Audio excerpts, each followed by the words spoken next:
I, 29F, have been with my husband, 30M, for 7 years, married for 4. I've never had reason to suspect he was unfaithful to me or even remotely dissatisfied with our marriage. He likes to joke that we're still living the honeymoon phase nearly 5 years and 2 kids in. I wouldn't have questioned that, or him, were it not for a surprise I found in his car last month. When buckling our daughter into her car seat, I noticed something slotted between the cushions. I pulled it out and saw that it was a tampon. This wouldn't have been so unusual had I not had an IUD that has stopped my period for the past year, and I didn't even recognize the wrapper style. I brought it to my husband's attention, and he didn't seem to understand what it was, let alone why I was holding it, until I told him where I'd found it and why I was almost certain it wasn't mine. He shrugged and said it probably belonged to his coworker, Fiona.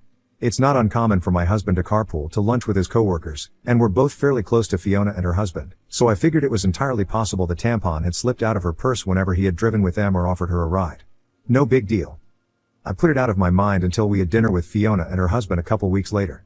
I had sincerely wanted to believe my husband. I just couldn't get over the way it had been tucked in the seat and how my husband had seemed not to have any regard for it whatsoever. Maybe playing dumb. I don't know. I did something that I now feel kind of crazy for doing. I faked an emergency and asked Fiona if she had any tampons while we were out together. She handed me one almost identical to the tampon I'd found in our backseat, and I breathed a sigh of relief. So the tampon, there was probably the same tampon here, and in all likelihood, there was an innocent explanation as to why it had been left in the backseat in the first place. I thought I'd seen the last of the out-of-place feminine hygiene products until I found another tampon this morning. This time in my sock drawer. I feel physically ill at the thought of my husband having an affair and even more nauseated at the thought that the woman might have left these tampons out for me to find. If it was my husband's coworker, why would she give herself away by offering me one the other night? In any other situation I would want to talk to my husband about this, but I feel too sick, and embarrassed, to approach him with what I've found. What should I do? Comments. I've had a period 30 years and never put a tampon in a sock drawer. Trust your gut and get cameras. Neither have I. I've considered so many explanations for the tampons that wouldn't implicate my husband, but none of them make sense, really. I'm terrified to set up a camera if it means confirming what I suspect right now. Has Fiona been over to your house and had time to plant the tampon? She's been to our house many times and vice versa. To my knowledge, she wasn't over any time in the past week, so if she planted that second tampon, she had to have found a window of time when I wasn't home. Any time she and her husband visit, we all stay downstairs, and you'd have to go really out of your way to make it to our bedroom, i.e., around our dogs, over the safety gate, past the other bedrooms. Not saying it's impossible, but definitely tricky to do on a quick bathroom break, I would guess. How old are your kids? Could they have found a tampon and put it in a random place? 2 and almost 4. Both have a mischievous streak, so I didn't want to rule out the possibility of one of them moving stuff around, but I can't imagine how they'd get their hands on one, possibly 2 random tampons that I never bought. Update 1, September 20th, 2023. Contemplating every possible source of 2 tampons has been my personal hell for the past few weeks, but I wanted to share an update. Shortly after posting on here, I told my sister what happened. The tampon in the backseat and the sock drawer, my husband's cluelessness, the tampon from Fiona, and all the things I suspected but didn't want to believe. We compared tampons, save for the backseat one I had already discarded, and they were a match, just in different absorbencies. I hadn't left either in a place where my husband or daughters would have found them and moved them around. My daughters didn't know what they were or where they had come from. My sister was convinced it was Fiona, either fucking my husband, fucking with me, or both. Direct confrontation of either party still seemed like a bad idea, so she suggested inviting Fiona and her husband over for our Labor Day barbecue. Unfortunately, they already had plans. My sister and I agreed that it was too soon for cameras without any other evidence, so it was just a waiting game from there. Watching my husband for any changed behavior, there was none. Our house for any misplaced/foreign items, there were none. And even the girls for any new friends they might have met. My sister's husband was adamant on this last point, and partly why he was inclined to believe that the tampons were harmless. If anything had been happening in or around our home, he said, it would be nearly impossible to keep it from me and the girls, since my husband was the one taking them to and from daycare and most other activities during the week. I felt a good bit of consolation in that. It wasn't until my younger daughter, 2 years/0, came down with something last week that I felt any differently. I wanted to be the one home taking care of her, but my husband insisted that I stay at work while he stayed home with her.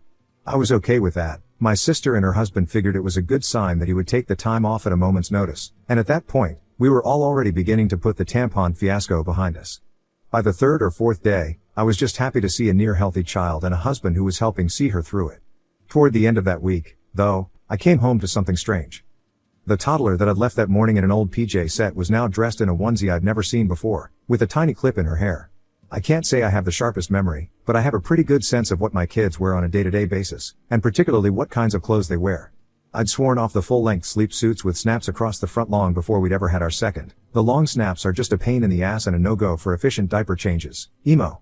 It's just not something I would dress her in, and my husband knows as much. He doesn't plan for, or buy, the girls' clothes, and he certainly doesn't accessorize them, so I was bewildered. And kind of floored at the thought of someone around our sick child without my knowledge. I didn't think twice, and I went straight to my husband to ask if anyone had been over to see him or the girls. He seemed confused, like before, and asked me why I would think that. It had just been him and the kids all day. I asked him again, if someone had so much as stopped by to say hello, and he denied it. He told me to calm down. I might have lashed out and come forward with the accusations right then and there, but our older daughter was in the room, and she sensed something was up. In a calmer voice, I asked him a third time if anyone had been around our children, and my husband swore that the girls hadn't been around anyone but him. He also denied buying new clothes or doing anyone's hair. With our daughter in the room and my emotions all over the place, I decided to leave it. I couldn't make sense of it then, and it hardly seems clearer now, after I've driven myself half crazy with explanations that aren't adding up. Comments. To answer a couple questions. My 2-year-old can only string together a couple words at a time, and when I ask her about her time with daddy or her clothes/bow, she answers based on the cues I give her. For example, who gave you that pretty bow? And she repeats pretty bow back to me, or mama/daddy over and over. My older daughter, almost 4, was at daycare that morning, and she can't recall anything different from that day. Doesn't remember the PJ change or the hair clip, so my guess is she was changed sometime that morning, but I'm not totally sure. I have a 45 minutes commute to work, so stopping by for lunch isn't really feasible. My sister has been kind enough to leave work and drive past a few times here and there, and she hasn't seen anything out of the ordinary. We have a Ring camera at the front door, and I've got the app on my phone with notifs on. Nothing there yet.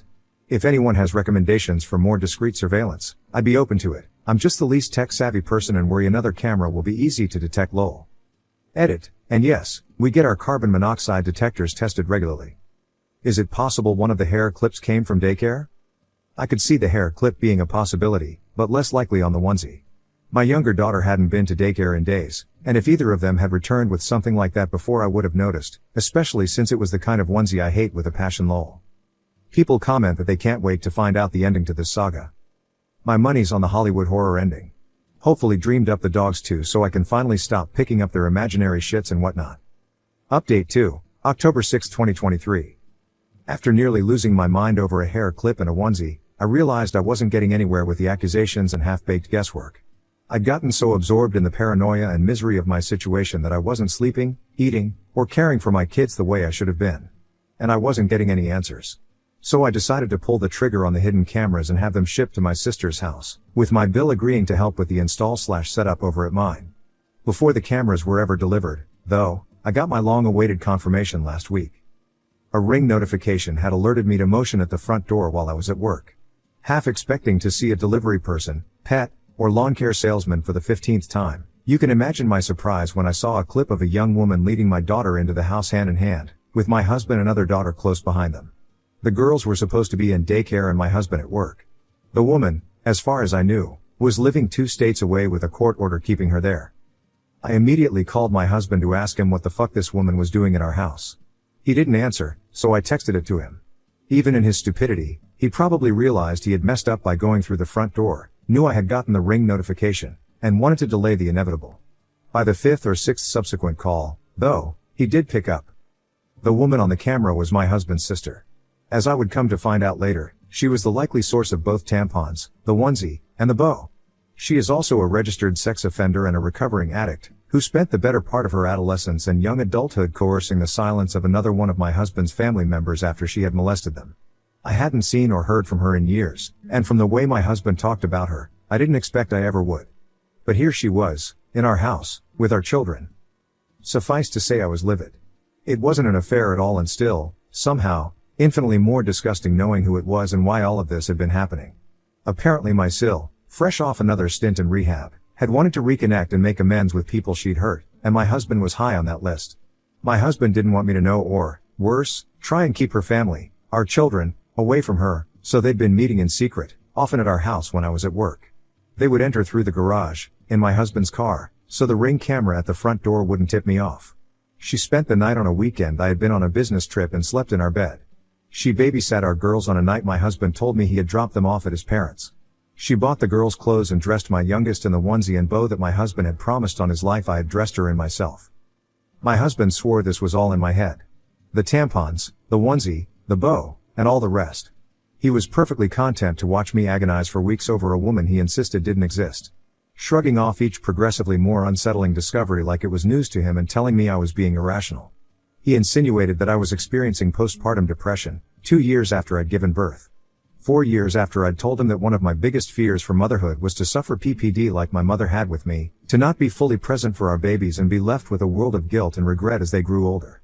He told me I wasn't sleeping enough, that I missed the girls too much, that I needed to take a step back and reevaluate the state of my mental health.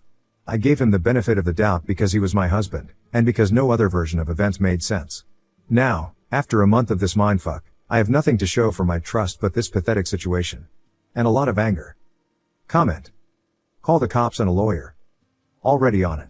Believe me, we're going scorched earth with this motherfucker. Now on to the next story. Story 2. Best friend was outed as trans by another friend. I defended him and it led to someone losing their job. I will try to make this as short as possible but have to explain a lot too, so here we go. My BFF Sam and I have been besties for over a decade and thus I have known him pre-transition. He didn't live in the city I did until about 4 years ago, but when he moved I helped him get a job, make friends, etc. Some think he is my BF of a year. The truth is a bit more complicated. 2 years ago I got out of a very abusive relationship, and when I was on the market I got swarmed a bit with being asked out by casual acquaintances. Sam posed as my BF to get an especially pushy guy away from me at a bar we are both regulars at, and we kept it going because, 1, he gets pressured by his coworkers and mentors that he is a catch and should date but he hasn't felt ready, and 2, so I can have some peace as I focus on my therapy and healing from my past relationship. Note, our best friend group knows that Sam and I are not really a couple. Another guy like that was Mal, another friend in the group. He asked me out around 4 or 5 months after my breakup. I explained that I needed at least a 2 years break from dating, focus on continued therapy, working through my trauma, and take time to focus on me and what I want and all that jazz. He said he understood, and not even 2 months after that we found out that Mal and another of the group were a couple and now they are engaged. Mal has been a friend for maybe 3 or 4 years.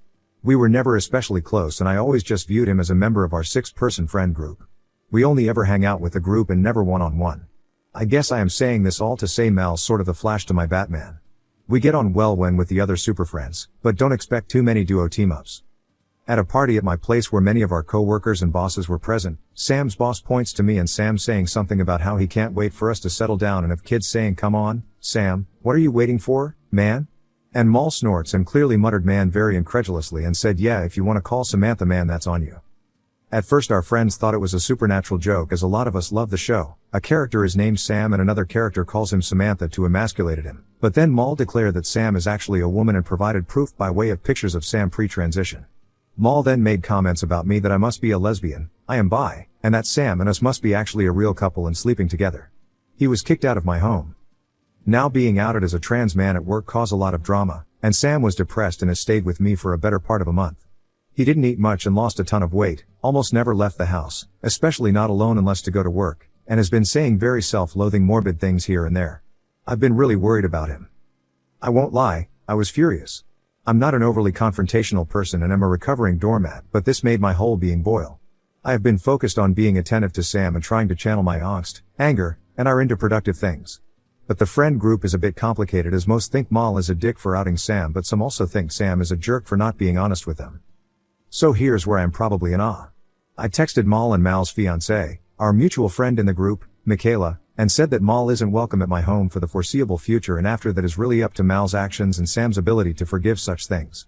But she defended him, saying that Mal was just upset that Sam hid that he was really a trans all along and now felt uncomfortable, and that Sam should have said something at least to our group before joining outings like swimming, in which the men change in the men's locker room and the women in the women's, etc. She says she feels hurt that another woman saw Mal undressing, and it devolved from there.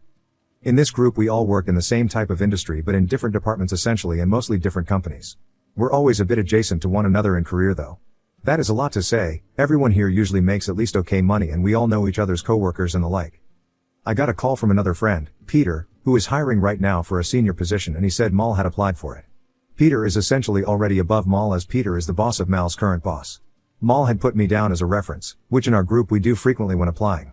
Peter was content to use the same letter of recommendation I had sent before when Mal applied for his current position but wanted to cover all the bases, and I told him that I no longer see Mal as an ethical, responsible, or suitable candidate in our field given that he seems to be bigoted towards queer folk, and I, as a queen woman, no longer trust him and would not want to work with him if I had any say in it.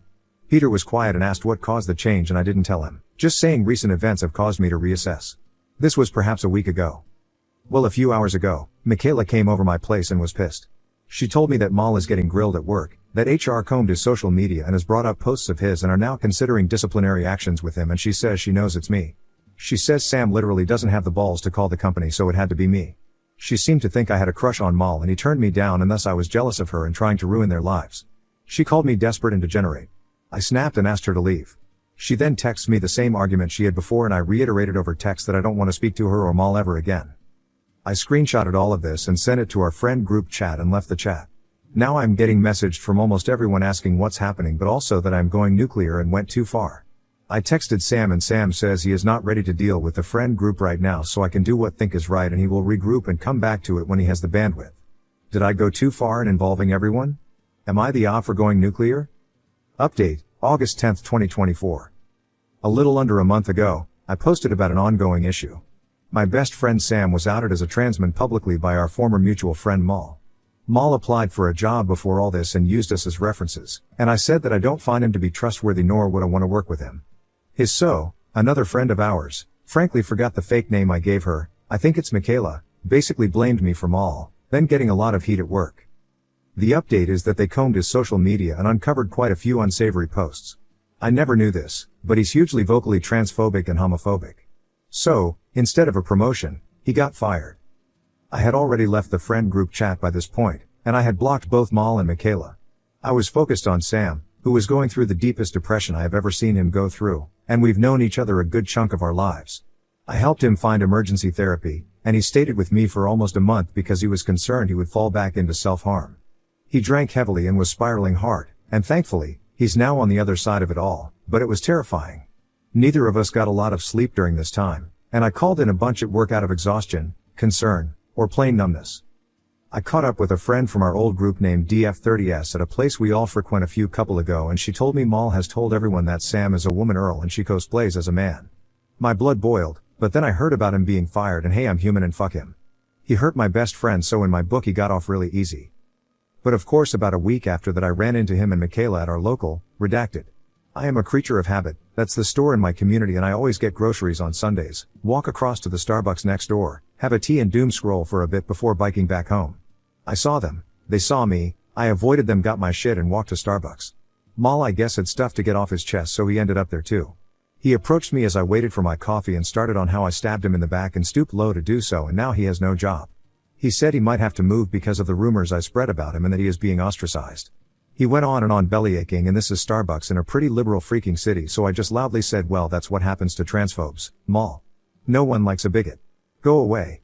And while he started in on whatever the fuck he was saying, I couldn't hear over the bigoted fuckery. This big dude walks over and tells him to fuck off. Mal is now telling this guy off, and they are tennis balling insults until Mal aggressively points a finger in my face to the hurl a racist slur. I know. Like, dude, at least use a shovel to dig yourself deeper. Christ. Leave enough hate for the other half-smoked wet lettuce joint losers out there. Turns out being a racist dickwad trumps being a homophobic twat in this beanery, because that's when people started shouting, and eventually he was just drowned out surrounded by people who seemed to be in need of pitchforks, some holding their phones up to record. I was a forgotten prop and just sort of drifted back as he was trying to take on a sea of people from our city where we don't take kindly to this bullshit. He left and later sent Sam a paragraphs long message about how he, Sam, ruined his, Mal's, life because he is masquerading as a man, and if he were a real man, he would face him himself rather than have his bitch, me, sicked on him. He then went on to say that if he dies from all this stress of being so hated that he is now getting trolled on social media, receiving death threats and the like, it will be Sam's fault. Mal said he should sue Sam and me both for defamation and lost wages since we started this witch hunt. Today I heard he moved. Sans Michaela. She's still here. Dunno about her situation right now and don't rightly care.